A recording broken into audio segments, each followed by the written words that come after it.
ফিলিস্তিনের গাজায় হামাসের হাতে নিহত ইসরায়েলি জিম্মিদের মরদেহ উদ্ধারের কাজে যোগ দিচ্ছে মিশর ও আন্তর্জাতিক রেড ক্রস। মূলত ইসরায়েলের কাছ থেকে অনুমতি পাওয়ায় এখন উদ্ধার কাজে অংশগ্রহণ করবে তারা। যুক্তরাষ্ট্রের মধ্যস্থতায় হওয়া অস্ত্রবিরতি চুক্তির অংশ হিসেবে গাজায় নিহত সব জিম্মির মরদেহ ফেরত দেওয়ার কথা রয়েছে। সোমবার এক প্রতিবেদনে এই তথ্য জানিয়েছে ব্রিটিশ সংবাদ মাধ্যম বিবিসি। রোববার ইসরায়েলি সরকারের এক বিবৃতিতে বলা হয়, মিশর ও রেড ক্রসের দলকে গাজার ইয়েলো লাইন বা ইসরায়েলি সেনা নিয়ন্ত্রিত এলাকার বাইরেও অনুসন্ধানের অনুমতি দেওয়া হয়েছে।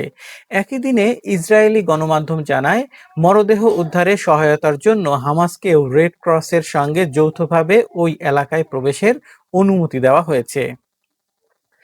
মার্কিন মধ্যস্থতায় হওয়া অস্ত্রবিরতির চুক্তির প্রথম ধাপে হামাস এখন পর্যন্ত ২৮ জন নিহত ইসরায়েলি জিম্মির মধ্যে ১৫ জনের মরদেহ হস্তান্তর করেছে। চুক্তি অনুযায়ী সব মরদেহ ফেরত দিতে হবে হামাসকে। এখন বিষয়টি তারা মিশরীয় কর্তৃপক্ষের সঙ্গে সমন্বয় করে পরিচালনা করছে। মার্কিন প্রেসিডেন্ট ডোনাল্ড ট্রাম্প সতর্ক করে বলেছেন, হামাস যেন দ্রুত মরদেহগুলো ফেরত দেয়, নতুবা শান্তি প্রক্রিয়ায় জড়িত অন্যান্য দেশ ব্যবস্থা নেবে।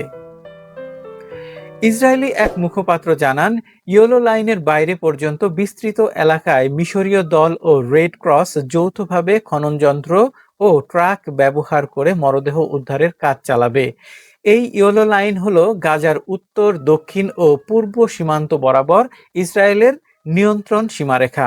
এটি অস্ত্রবিরতির প্রথম ধাপে নির্ধারিত হয়েছে। অবশ্য রেড ক্রস আগেও জিম্মিদের ফেরত আনার ক্ষেত্রে মধ্যস্থতা করেছে। হামাস সরাসরি ইসরায়েলি সেনাবাহিনীর কাছে জিম্মিদের হস্তান্তর করে না, বরং রেড ক্রসের মাধ্যমে তা সম্পন্ন হয়। তবে মিশরীয় উদ্ধার দলকে প্রথমবারের মতো গাজার অভ্যন্তরে প্রবেশের অনুমতি দেওয়া হলো, যা নতুন দৃষ্টান্ত। জাতিসংঘের হিসাবে ইসরায়েলের বোমা হামলায় গাজার ৮৪% এলাকা এখন ধ্বংসস্তূপে পরিণত হয়েছে। হামাস জানায়, বোমা হামলায় ধসে পড়া ভবনগুলোর নিচে মরদেহ খুঁজে পাওয়া কঠিন হয়ে পড়েছে, তবুও তারা সর্বোচ্চ চেষ্টা চালাচ্ছে। এদিকে রোববার ইসরায়েলি প্রধানমন্ত্রী নেতানিয়াহু বলেন, গাজায় কোনো বিদেশি বাহিনী কাজ করতে পারবে তা নির্ধারণের পূর্ণ ক্ষমতা ইসরায়েলের হাতে। তিনি বলেন, আমরা আমাদের নিরাপত্তা নিজেরাই নিয়ন্ত্রণ করি। কোন আন্তর্জাতিক বাহিনী গ্রহণযোগ্য আর কোনটি নয় তা ইসরায়েলই ঠিক করবে।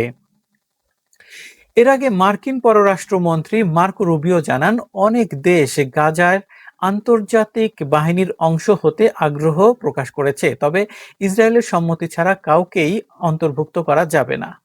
খবরে বলা হয়েছে, এই মন্তব্য মূলত তুরস্কের অংশগ্রহণের বিষয়ে ইসরায়েলের আপত্তির ইঙ্গিতই বহন করছে। তবে হামাসের সঙ্গে সমঝোতা ছাড়া এমন বাহিনী মোতায়েন কতটা বাস্তবসম্মত হবে তা নিয়েও রয়েছে সংশয়।